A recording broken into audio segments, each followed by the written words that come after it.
जय माता दी, सत श्री अकाल। मैं आपका Kavish Kapoor A visa expert से। आज आप सब लोगों को बहुत अच्छे से पता है कि हम बात करने जा रहे हैं स्पेसिफिकली कनाडा के वर्क परमिट की।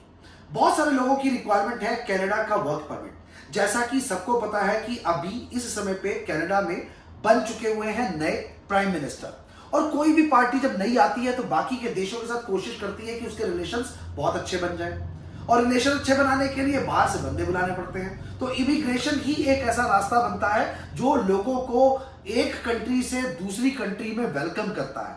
तो आप सब लोगों की भी जरूरत शुरू से कनाडा तो रही ही है। मैं हर पर्सन को उसकी एलिजिबिलिटी के हिसाब से हर कंट्री में ट्रेवल करने की सलाह देता हूं। किसी भी तरीके का कोई भी ऐसा काम हमारी कंट्री कभी भी नहीं करती जिसमें हम आपको या तो इलीगल काम के लिए प्रमोट करें या हम आपको किसी भी इलीगल काम के लिए सपोर्ट करें। तो आज हम बात करने जा रहे हैं सबसे पहले कनाडा के वर्क परमिट की।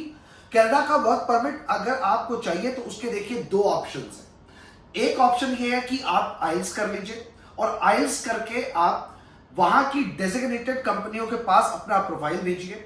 अगर आपका प्रोफाइल एलिजिबल है तो 110% आपको सामने से ऑफर आएगा, और आप एक इंटरव्यू राउंड दे करके उस कंपनी से एक LMIA मांग सकते हैं, जिसकी बदौलत आप पहुंच सकते हैं लीगल तरीके से कनाडा।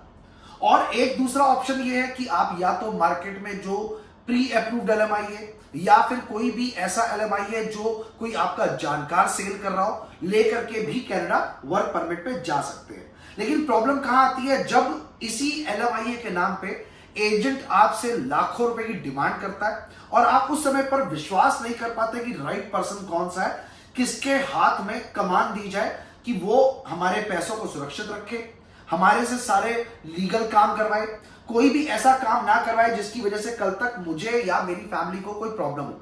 तो ऐसे में एक सोर्स जरूर याद आता है मार्केट की अच्छी गुडविल के साथ, A visa experts. A visa experts ने आज दिन तक बहुत सारी सक्सेस स्टोरीज बनाई। कभी ऐसा कोई काम ही नहीं किया जिसकी वजह से मार्केट में नाम खराब होने वाला कोई काम हो। तो आज भी अगर मैं आपको गाइड करूंगा ए वीजा एक्सपर्ट्स की तरफ से, A visa experts team India की तरफ से जितनी बातें आपको बताई जाएंगी वो 110% आपके लिए सूटेबल, एलिजिबल और लीगल होगी। तो सबसे पहले तो एक पेपर पेन ले लीजिए और उस पेपर पेन को लेकर के फटाफट शुरू हो जाइए कि हमें नोट क्या क्या करना है, किन चीजों की रिक्वायरमेंट आने वाली है जिसकी बदौलत हमें मिलेगा कनाडा का लीगल वर्क परमिट। नंबर 1, सबसे पहले तो आपको अपना एक रिज्यूमे तैयार करना है, और वो रिज्यूमे आपका अपडेटेड होना चाहिए। बहुत सारे लोग रिज्यूमे पे अपना एड्रेस नहीं डालते, प्रॉपर अपना कॉन्टैक्ट नंबर नहीं डालते, या अगर ईमेल एड्रेस ऐसा होता है जो उन्होंने काफी टाइम से यूज नहीं किया और वो डाल दिया। तो प्लीज ध्यान रखिए कि आपका एम्प्लॉयर कॉल के थ्रू नहीं, आपके ईमेल एड्रेस के थ्रू ही आपसे कॉन्टैक्ट करता है, क्योंकि वो आपको कॉल कैसे करेगा जब वहां पर दिन है और यहां पर रात है, उसे भी पता है कि आपके साथ बात करना इजी नहीं है। पहले वो आपका प्रोफाइल आपके रेज्यूमे के थ्रू चेक करेगा, अगर सूटेबल लगेगा तो वो ईमेल के थ्रू आपको कंफर्म करेगा कि मैं इस टाइम पे आपसे बात करना चाहता हूं। तो नंबर 1, हमारा रेज्यूमे प्रॉपर अपडेट होना चाहिए। नंबर 2, सबसे पहले तो आपके पास जितने आपके एजुकेशनल सर्टिफिकेट हैं उन एजुकेशनल सर्टिफिकेट को स्कैन करवा करके एक PDF बना लीजिए। जो आपका PDF होगा वो प्रॉपर किसी स्कैनर के थ्रू स्कैन हुआ हुआ होना चाहिए, ताकि अगर आप देखें तो एक कॉर्नर से एक कॉर्नर पूरी आपकी शीट PDF में प्रॉपर तरीके से स्कैन हुई हो। कभी भी फोन से फोटो खींच करके उल्टी सीधी फोटो किसी एम्प्लॉय को मत भेजिए, प्रोफेशनल नहीं लगता है। उसके बाद जब आप अपना PDF बना लें तो रेडी रहिए कि आपका पासपोर्ट, जिसकी वैलिडिटी कम से कम 1 साल तो होनी ही चाहिए, पासपोर्ट की PDF कॉपी को स्कैन कराइए और चेक कर लीजिए कि अगर मैं आज अप्लाई कर रहा हूं तो 1 साल का अगर वर्क परमिट मिलेगा तो एटलीस्ट मेरे परमिट को मिलने के लिए जो पासपोर्ट पे स्ट्रेंथ दिख रही है वो 13 से 14 महीने की हो, क्योंकि 1-1.5 महीना तो प्रोसेस में लग जाता है, और 1 साल का वैलिड वीजा लगेगा। तो मेरा पासपोर्ट भी 1 साल की एलिजिबिलिटी का जरूर होना चाहिए। 3 डॉक्यूमेंट तो हो गए ये।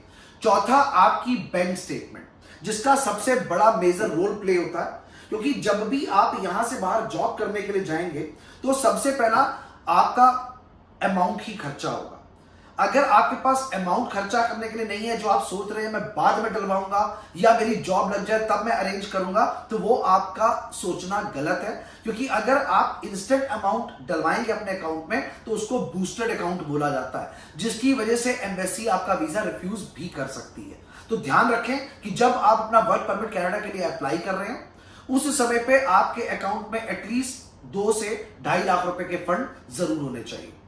ये हो गई 4 चीजें। अब 5वां आपका मेन काम आता है कि आपको सबसे पहले क्या करना है। कैनेडियन गवर्नमेंट ने कनाडा जॉब पोर्टल के नाम से एक पोर्टल बना रखा है जिसपे वो अपने सारे के सारे डेजिग्नेटेड उन एम्प्लॉयर्स को पब्लिश करती है जो जेन्युइन है, लेजिट है, जिनके ऊपर आप आंख बंद करके ट्रस्ट कर सकते हैं।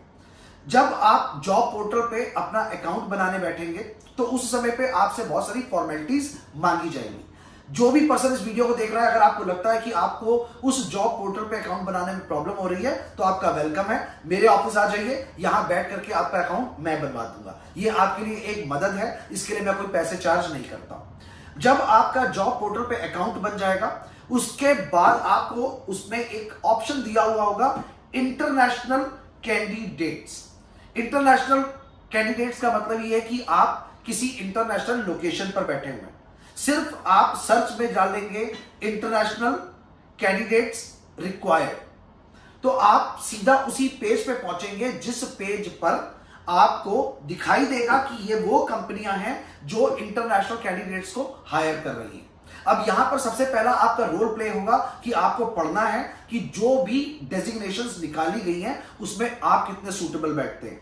कोई भी पर्सन जो 10th पास है और 12th पास है उन्हें एक चीज का ध्यान रखना पड़ेगा कि उनको बहुत बड़ी पोस्ट नहीं मिलेगी। रीजन बीइंग उनकी एजुकेशन कम है। अगर आपने आइल्स की हुई है तो और एक्सपीरियंस को साथ में काउंट करके आप फिर भी एक बार एक बड़ी डेजिग्नेशन के लिए अप्लाई कर सकते हैं। लेकिन अगर आपके पास 12th है, आइल्स नहीं की है, तो आपको थोड़ी सी पोस्ट छोटी मिलेगी। मान लीजिए जैसे कि किसी वेयर हाउस में काम करना या फिर किसी फार्म हाउस में काम करना या फिर आप किसी भी कंपनी में पैकिंग का कोई काम देख सकते हैं, किसी भी स्टोर में एज ए स्टोर कीपर काम देख सकते हैं। आप जिस समय पे एक बड़ी डेजिग्नेशन की एक्सपेक्टेशंस रखते हैं तो आपका आइल्स मैंडेटरी हो जाता है, जो कि कैनेडियन गवर्नमेंट की और इंडियन गवर्नमेंट की एम्बेसी के अकॉर्डिंग मैंडेटरी है। हां, अगर एम्प्लॉयर आपका जान पहचान का है तो वो आपके LMIA पे ये कंडीशन लगा सकता है कि मुझे आइल्स अगर बंदे ने नहीं भी कर रखी तो भी चलेगा, तो वो LMIA पे आपकी आइल्स एग्जेम्प्ट हो जाती है। अब इसके बाद आपके पास बहुत सारी लोकेशंस आएंगी। सभी को पता है कि कनाडा 10 प्रोविंस से बना हुआ है। 10 प्रोविंस में अगर आप टोरंटो को सबसे ऊपर रखेंगे तो जॉब ढूंढने में बहुत मुश्किल होगी, क्योंकि बहुत सारा इंडियन पर्सन ऑलरेडी टोरंटो में बैठा हुआ है। अगर आप किसी छोटे प्रोविंस को चूज करेंगे, क्योंकि आपका इस समय पे काम जो है वो वीजा लेना है, यह जरूरी नहीं है कि वो ऑप्शन टोरंटो में ही निकले। सिर्फ उसी रीजन की वजह से आपको जॉब मिलने में होती है तकलीफ। आप सबसे पहले तो कोई छोटा एरिया चूज करिए ताकि वहां पर एम्प्लॉयर को आप जैसा एजुकेटेड इंसान मिल जाए काम करने के लिए और आपको जॉब मिल जाए। कभी भी आप ये मत सोच करके जॉब अप्लाई करिए कि ये मेरे टेस्ट की नहीं है। आपका मोटिव होना चाहिए कि मुझे लीगल वर्क परमिट मिल जाए और मैं लीगल वर्क परमिट लेकर के ट्रेवल कर जाऊं। इसके बाद आप साइड बाय साइड गूगल को खोलिए और अपने हिसाब से जो डेजिग्नेटेड प्रोग्राम, क्योंकि बहुत सारे प्रोग्राम चलते हैं जो कैनेडियन गवर्नमेंट चला रही है, यूथ मोबिलिटी प्रोग्राम है, इंटरनेशनल कैंडिडेट्स के लिए बहुत सारे प्रोग्राम हैं, PNP हैं, बहुत सारे ऑप्शंस ऐसे निकलते हैं। सबसे पहले तो आप कनाडा गवर्नमेंट की वेबसाइट पर जाके अपनी एलिजिबिलिटी चेक करिए। आपकी एलिजिबिलिटी के हिसाब से जो नॉक कोड आपको सूट कर रहा हो, अगर आप उस नॉक कोड में अप्लाई करेंगे तो 100% आपको ऑप्शन मिल ही जाएगा। लेकिन अगर बाई चांस आपको वहां पर ऑप्शन नहीं मिल रहा है तो सबसे पहले तो इन पेपरों की तैयारी कर लीजिए जो डॉक्यूमेंट्स आपको मैंने बताए हैं। इसके बाद आपका काम शुरू होता है कि मुझे जॉब का एप्लीकेशन फॉर्म भरना है और वर्क परमिट का फॉर्म भरना है। उसकी जानकारी मैं आपको अपने अगले ब्लॉग में देने वाला हूं, क्योंकि आपको 4 से 5 ब्लॉग में मैं खुद ही सिखा दूंगा कि आप अपना वर्क परमिट कैसे अप्लाई कर सकते हैं। तो प्लीज साथ में जुड़े रहिए, तब तक इतने डॉक्यूमेंट्स को रेडी कर लीजिए। कल आने वाला ब्लॉग उसमें मैं आपको प्रॉपर तरीके से सिखाऊंगा कि कैसे आप अपना वर्क परमिट खुद बैठ के अप्लाई कर सकते हैं और LMIA को आप पैसों की तरफ ना तौल करके अपने कागजों की तरफ तौलिए, क्योंकि आपका जो खुद का एक्सपीरियंस है वो बहुत ही अच्छा है और आपके लाखों रुपए बच सकते हैं रादर देन आप किसी कंसल्टेंट को वो पैसे दें। तो जो डॉक्यूमेंट्स मैंने आपको बताया वो रेडी कर लीजिए और आने वाले कल के ब्लॉग को जरूर देखिएगा, जहां पर मैं आपको बताऊंगा कि कैसे मिलेगी आपको आपकी मनचाही पोस्ट। प्यार देते रहिए और अकाउंट को फॉलो जरूर कर लीजिए, चैनल को सब्सक्राइब कर लीजिए ताकि आपको रोज पता चलता रहे कि अब कविश कपूर कौन सा नया वर्क परमिट बताने वाला है। जय माता दी, थैंक यू सो मच।